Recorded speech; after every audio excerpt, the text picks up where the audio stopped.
আপুনি 2 কিলোমিটাৰ লাহে লাহে ডিপাৰ্টমেণ্টৰ মই মথাউৰি বাদ দিছোঁ আপোনালোকে নোপোৱাবিলাকে হাল্লা কৰক মোক ক'ব দিয়ক 800 কিলোমিটাৰ ভিতৰত 2 কিলোমিটাৰ পাইছোঁ অধ্যক্ষ ডাঙৰীয়া ৰিপ্লাইটো শুনক ন 800 কিলোমিটাৰ 126টা সমষ্টি নহয় জানো আপুনি বেছি পাইছে ৰিপ্লাইটো শুনক আৰু এটা কথা মই কৈছোঁ নে পিডব্লিউডিৰ যিখিনি 10 কোটিকে টকা পাইছিলে মোৰ সমষ্টিত পোৱা নাই তেখেতৰ সমষ্টিত পাইছে তেখেতে 23 লাখ টকা পাইছে তেখেতে 23 লাখ টকা পাইছে CM ৰিলিফ ফাণ্ডৰ মই 3 লাখ টকা পাইছোঁ বেছি পাইছে 8 লাখ পাইছোঁ 8 লাখ হাতত ল'বলৈ কিয় থাকে আপুনি থাউৰাটো তাক যোগ দি দিলে ক'ত জানে থাউৰাটো আমাৰ ইনচাৰ্জ মিনিষ্টাৰ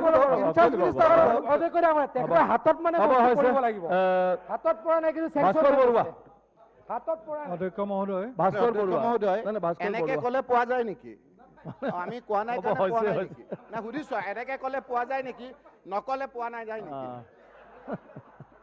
ভাস্কৰ বৰুৱা 8 লাখ পাইছোঁ 8 লাখ মাইক দি দিয়া মাইক আপুনি থাউৰাটো মাইক ভাস্কৰ বৰুৱা অধ্যক্ষ মহোদয় মই মন্ত্ৰী মহোদয়ক এটা প্ৰশ্ন সুধিব খুজিছোঁ আমাৰ তিতাবৰৰ বৰহোলা অঞ্চলৰ যিটো বেকাজান তাৰ কাষতে নগাঁও পাহাৰৰ সমীপৱৰ্তী এটা বৃহৎ অঞ্চল আছে যিটো মৰিয়নিৰ পৰা আৰম্ভ হৈ একেবাৰে গোলাঘাটৰ মেৰাপানীত গৈ শেষ হৈছেগৈ এতিয়া কি হৈছে তাত বেকাজান নামৰ এখন নদী আছে সেই বেকাজান নদীৰ যিবিলাক পাৰ্শ্বৱৰ্তী এৰিয়া এই তাত নগা পাহাৰত যি মুক্ত কয়লাৰ খনন হৈছে সেই খননৰ ফলত প্ৰায় 1000 বিঘা মাটি তাত চিল্টিং হৈ পোত খাই গৈছে মানুহৰ বাৰীবিলাকো পোত খাই গৈছে মই প্ৰাৰম্ভিক সময়তে মই আমাৰ মন্ত্ৰী মহোদয়ক কৈছিলোঁ তেখেতে মোৰ লগত তালৈ যাম বুলিও কৈছিলে কিন্তু তেখেতে সময় পোৱা নাই মোৰ এটাই অনুৰোধ যে তেখেতে এটা তাত ভিজিট দিব লাগে আৰু দ্বিতীয়তে এই যি সমস্যা হৈছে আজি হাজাৰ হাজাৰ আজি খেতিয়কৰ মাটি পোত খাই গ'ল এই কথাটো খুব গুৰুত্বপূৰ্ণ তাত যদি এটা আমাৰ বৰ্ডাৰত এটা ৰাস্তা বনাই দিয়া যায়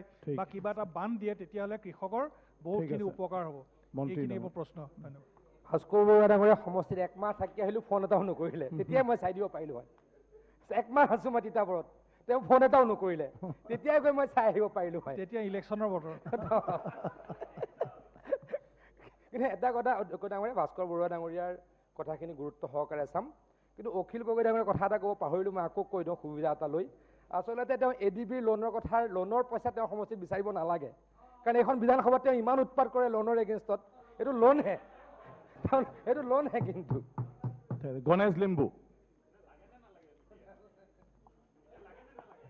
মাননীয় অধ্যক্ষ মহোদয় মোৰ সমষ্টিটো বানপানী আৰু গৰাখহনীয়াৰ যথেষ্ট সমস্যা আছে মুখ্য সমস্যা আছে আমাৰ তিনিখুৰীয়াৰ পৰা ঝাৰণী এনেকৈ তেলিগাঁও আৰু বটলা আৰু ভাড়াচিংৰিলৈকে প্ৰায় 20 কিলোমিটাৰমান কোনো ধৰণৰ মানে মথাউৰিও নাই এতিয়া ব্ৰহ্মপুত্ৰৰ ওচৰত পাই গৈছে সেইকাৰণে ৰাইজ সন্ত্ৰাসত আছে মই আশা কৰিছোঁ যে এই অঞ্চলত মানে বানপানী আৰু গৰাখহনীয়াৰ স্থায়ী সমস্যা সমাধানৰ কাৰণে মাননীয় মন্ত্ৰী মহোদয়ে কিবা এটা ব্যৱস্থা কৰে মন্ত্ৰী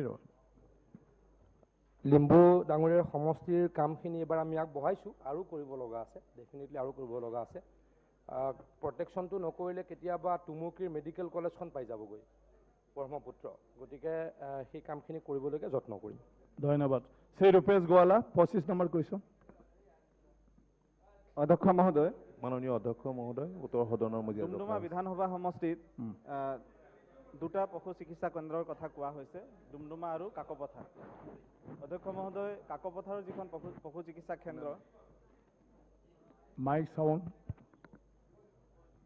কাকপথাৰৰ যিখন পশু চিকিৎসা কেন্দ্ৰ সেইখন শদিয়া সমষ্টিত অৱস্থিত অৱশ্যে ডুমডুমা সমষ্টিৰ ৰাইজো তাৰ দ্বাৰা উপকৃত হয় অধ্যক্ষ মহোদয় মই মন্ত্ৰী মহোদয়ৰ পৰা জানিব খুজিছোঁ যে ডুমডুমা আৰু মাৰ্ঘেটা সমষ্টিক সাঙুৰি ফিলবাৰী অঞ্চলত পশু চিকিৎসা কেন্দ্ৰ স্থাপন কৰিব নেকি মন্ত্ৰী মহোদয়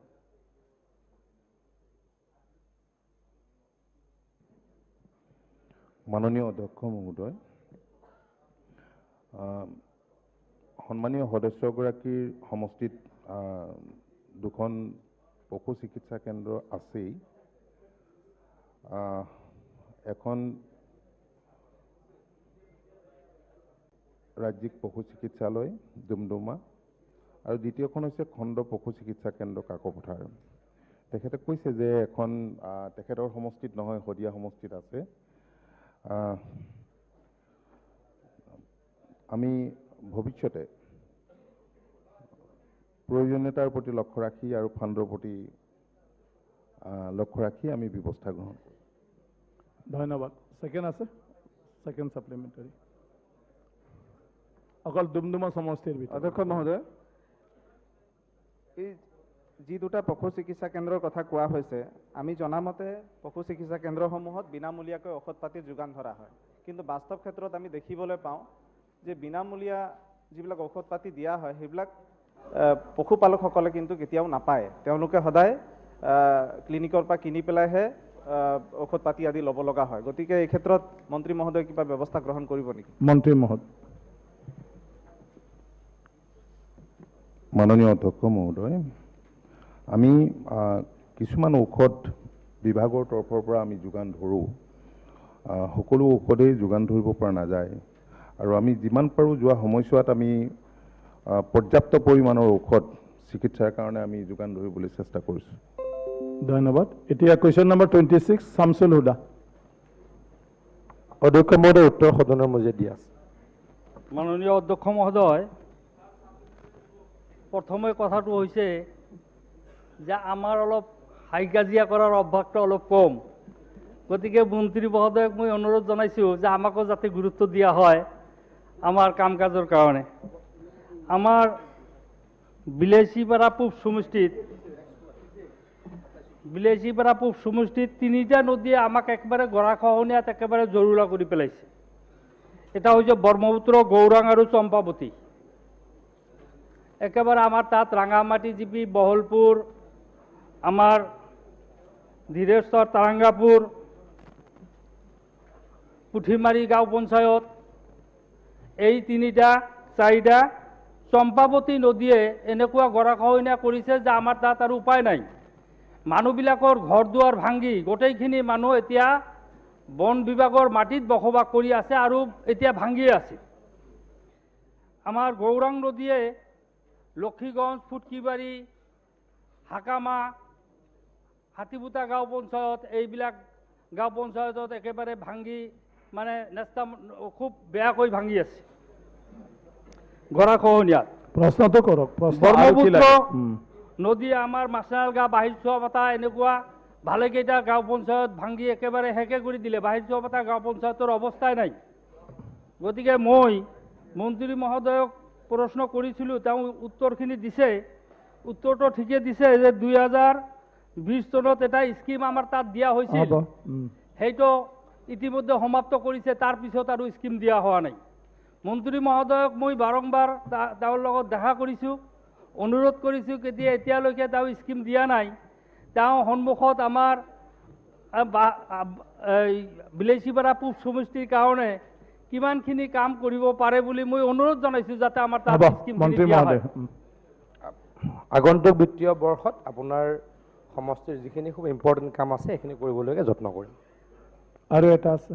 SDRF-ৰ পৰা তেওঁ কৈছে যে প্ৰশ্নটো সোধক। SDRF-ৰ পৰা তেওঁ কিছুমান স্কিম ইয়াত দিয়াৰ কথা কৈছে, অনুমোদন হৈছে, কিন্তু এতিয়াও দিয়া নাই। গতিকে SDRF-ৰ স্কিমখিনিও যাতে দিয়া হয় তাৰ কাৰণে অনুৰোধ জনাইছোঁ। SDRF-খিনি ইতিমধ্যে হৈ গৈছে, অধ্যক্ষ ডাঙৰীয়া, টেণ্ডাৰো হৈছে, কাম আৰম্ভ হ'ব জলদি। ঠিক আছে। নুৰুল হুদা। মাননীয় অধ্যক্ষ মহোদয়, গৰাখহনীয়াগ্ৰস্ত লোক সম্পৰ্কে এই সদনত বহুবাৰ আলোচনা হৈছে। আমাৰ যোৱা পিৰিয়ডতো আমাৰ মাননীয় অধ্যক্ষ মহোদয়ে দায়িত্ব দিছিলে, আমাৰ ৰেভিনিউ মিনিষ্টাৰ আছেই, আগৰ water resource minister, revenue commissioner মোক আলোচনা কৰি যে এই পৰিয়াল মাথাউৰিত বসবাস কৰি আছে আৰু সেইসকলক ভূমি পট্টা দিয়াৰ কাৰণে, কিন্তু আজিলৈকে নহ'ল। তাৰপিছত এইবাৰ এই চৰকাৰৰো এই সদনত এদিন আলোচনা হৈছিলে। বৰ্তমান ৱাটাৰ ৰিচোৰ্চ মিনিষ্টাৰ ডাঙৰীয়াকো অৱগত কৰা হৈছিলে, তেওঁ চাম বুলি কৈছিলে। এই পৰিয়াল মাথাউৰিত একেবাৰে বহুতুল্য জীৱন যাপন কৰি আছে।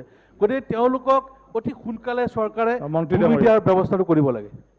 অধ্যক্ষ ডাঙৰীয়া, এইটো actually water resource department related question নহয়, সেইটো কৰে ৰেভিনিউ ডিপাৰ্টমেণ্টে। কিন্তু আমিতো এই বিষয়ে সচেতন, চৰকাৰখন সচেতন। মই পাৰ্লিয়ামেণ্টাৰী এফেয়াৰ্ছ মিনিষ্টাৰ হিচাপে উত্তৰ দিছোঁ, আমি এই ক্ষেত্ৰত সচেতন। যিসকল মানুহে মথাউৰিত বসবাস কৰি আছে, কষ্টৰে কৰি আছে। কেইদিনমানৰ আগতে মুখ্যমন্ত্ৰী ডাঙৰীয়া মাজুলীৰ কথা কৈছে। মই কেইদিনমানৰ আগত বিৰোধী দলপতি ডাঙৰীয়াৰ সমষ্টিলৈ গৈছিলোঁ ইলেকশ্যনত, গতিকে তেখেতৰ লগত মোৰ কথা হোৱা নাছিলে বাৰু, ইলেকশ্যনত গৈছিলোঁ। তেখেতৰ সমষ্টিটো তেনেকুৱা আছে, শিমলুগুৰি টাউনৰ এটা মথাউৰিত, তেতেলীগুৰিত, তাতো সেইখিনি মই তেখেতলোকক প্ৰতিশ্ৰুতি দি আহিছিলোঁ। আৰু যোৱা পৰহি মই শিৱসাগৰ ডিচিক ফোনো কৰিছোঁ ফ'ল' আপ কৰিবলৈ বুলি, কিন্তু মানুহখিনিয়ে তেতিয়ালৈকে ডিচিৰ ওচৰত অহা নাই।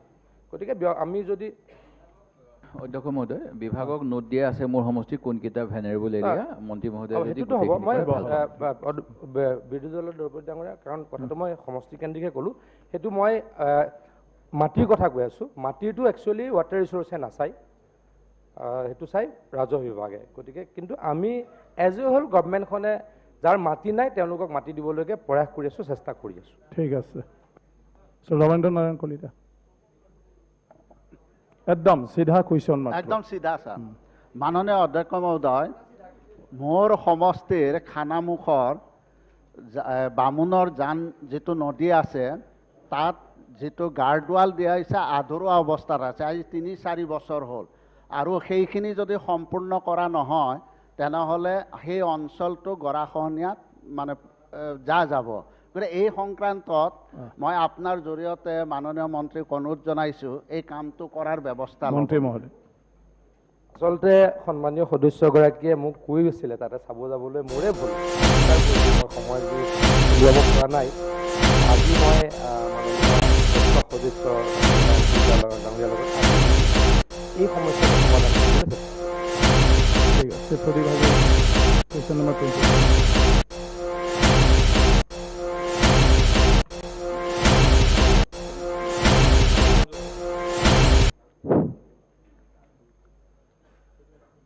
বৰপেটা